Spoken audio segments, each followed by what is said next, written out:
Next, I want to take a moment to talk about solfege and how we can more closely tie that to a melodic example that we are about to sight sing.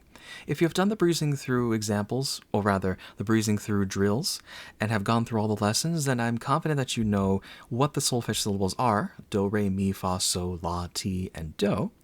I am looking at the second page in the sight singing packet for week 1, near the bottom. Looking at this upper example where we have a G major scale, I also want you to completely disregard this section about fixed do solfege. I'll explain perhaps what that is in a later part of the course, but for right now I want to concentrate on movable solfege. Movable do solfege, and this will help us navigate many different keys and apply the same system throughout those keys. But back to the topic at hand. We are going to use G major, this upper scale, as our example, linking each of these solfege syllables to each part of the scale.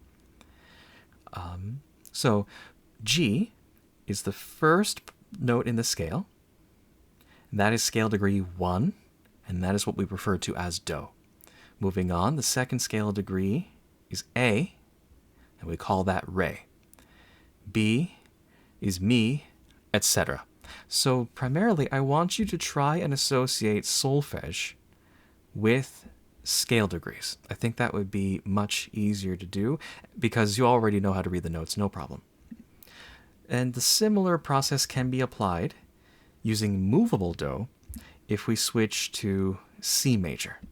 Notice how we have a different starting note, C, versus G, but the solfege syllables remain the same. And this is what I mean by movable do. Scale degrees match that particular solfege syllable as well.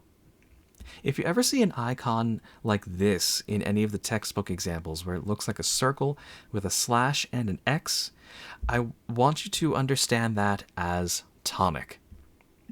This here. Tonic essentially is the formal way of saying scale degree 1. So tonic in C major is C. Tonic in G major is G, so on and so forth.